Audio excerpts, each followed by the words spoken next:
All right, I look ridiculous. Y'all have the flu. This is day 4. I don't know how much longer I'm gonna be sick, but I'm gonna go ahead and do part 4 of my series. But let me begin this by saying something. This did not get underneath my skin, even though you tried. However, this I'm just gonna provide clarification. I do not tell my story for attention.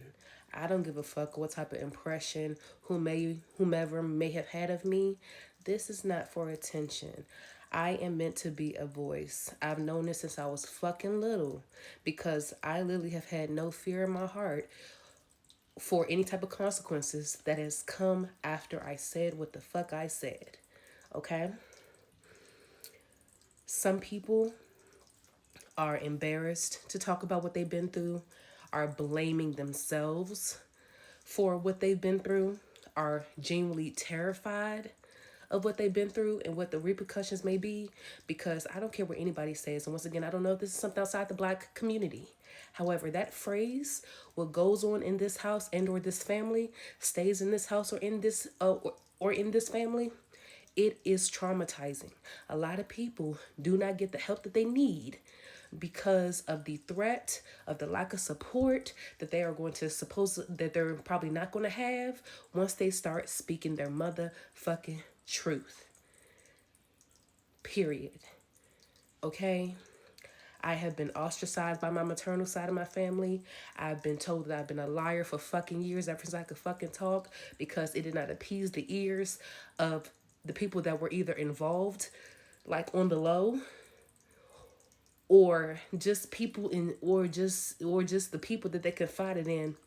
You know how people sit there and do something wrong and they know they did something wrong, but they have like a flock of people or their friends that they tell the story to, but they twist their words and they leave certain shit out just to make it seem as though they're not as bad as of a person of who they actually the fuck are.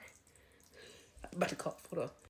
These coughs are horrendous. Anyway, I know you know what I'm talking about, and I will not be silenced.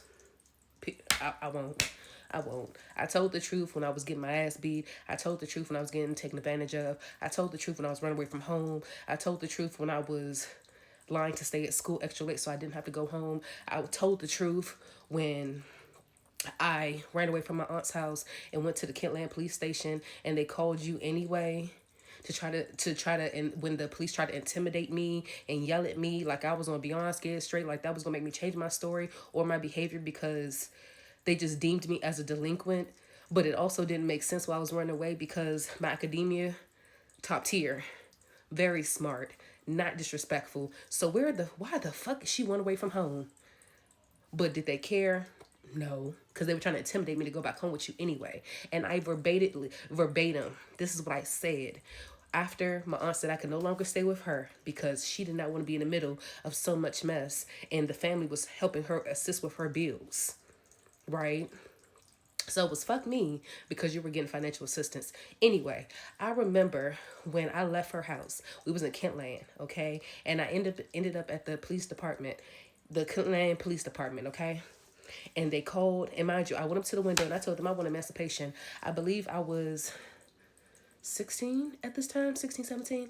And mind you, I'm a child. Apparently, I'm just the slowest person on earth. I don't know what emancipation is, but baby, I did my research. I did not want no association with you at all. And y'all, I did not lose track. We're going to talk about all the events that happened after electrical fire and after, yeah, after we moved into a south side. I did not lose track, so don't worry about that. But anyway, I'm just going to talk to the woman that got cut across the abdomen to bring me to this world, even though you regretted it every day. It is no justification for how you treated me. You're watching my page. You're being funny. You're reporting my videos. Baby, I know it's you. I know it's you. And you just gave me more fire, sick and all. Because I literally sat here. I was just in bed, coughing my brains out. Because once again, I have the fucking flu. And then I just got another profile warning from my other platform. Why am I getting one singular one continuous reports on my series from one user? Girl, go ahead. Anyway, back to the police department. I told them I wanted emancipation. Everybody laughed me off because, sad to say, that's how a lot of majority adults deal with shit. When they don't want the problem, they try to laugh that shit the fuck off. It's inappropriate, and that's a very dangerous thing to do. That's a very dangerous fucking thing to do. Anyway, I was sitting there. The police officers are yelling in my face.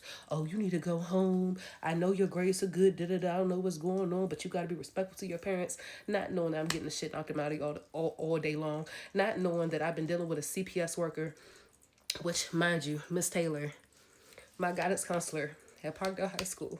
I know you had a back rap, but thank you. Thank you for having my back. Thank you for calling CPS. Thank you. Because nobody else fucking believed me. But anyway, I'm being yelled in my face. Oh, you need to respect your mother. Oh, you need to go home. Oh, you need to do this. Oh, you need to do that. But nobody took the effort to try to see what the fuck was going on aside from Miss Taylor. She called CPS. And I had a CPS worker come to Parkdale to talk to me. She was young. She was overworked. You know how social workers are sometimes? You know? She was scared. She was scared. And somehow, some way, I don't know who the fuck got to her, because Lily, she had all the proof, from the bruises to the consistent stories to my teachers telling her I'm like a scholar. I'm in all the extracurricular activities. I don't cause no problems. But she never did a home visit. She never took pictures of my bruises. To my knowledge, she never questioned Tish. But you wanna know how I know she had something to do with it? When that girl rendered that, like, unjust cause or whatever, basically a letter of certification stating that she was not found liable during the investigation.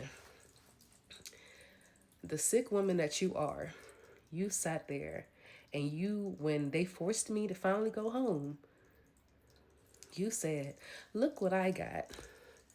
Look what I got. Hold on. Y'all, my bad. I was getting notification. I was making sure the sound was still straight. But look what I got. Look what I got. And she showed me the letter proving that she was not liable. And you know what she said she was going to do with it? I'm not sure. I don't think she ever did it, because she, like, why would you do that? Wow, that shit. That would even, in my opinion, if I was looking at that. Anyway, she said she was going to frame it and put it at the front door. So when everybody came in, they would see it. The way my brain is set up as an adult, if I walk in somebody's house and I see that shit, I'm still going to look at you funny, because why would you feel the need to frame something like that? Why would you need to remind your child every single day that they did not find you guilty? That's strange. That's narcissistic. That's manipulative. That's dark. That's demonic. That's all the negative connotations in the world. Anyway. So yeah, that shit happened. At that point, y'all, I felt fucking defeated, because what the fuck else can I do? What else can I do? I just had to sit there. I was 17. I was 16. I graduated when I was 17. I said, look, I'm just going to grin and bear the shit. Did I continue to get my ass beat? Yes. But in my brain, I'm like, okay, they're not going to my emancipation. I try to go to the police. I try to go to family. I try to go to CPS. Nobody's assisting me. I was even couch hopping I remember I had a high school friend that let me sleep, like, I ran away from home. One time I went away from home. She let me sleep at her house. Then my bio mother called her mother and was just like, I had to come home. You know, it's just like, I don't know. To her, it just gave a game of cat and mouse. I was a game to her. I was like a pawn that she was just moving around when she could. She just, literally, she really believed that she was bigger than the program, and I just felt defeated. So I just grinned and bared it, because I was just like, okay, I have to graduate, and then I'll be considered adult, and then I can get the fuck. So I just sat there and I took it, because clearly talking, running away, going to police, going to family, it didn't do anything. Let's go back to when we moved into his house.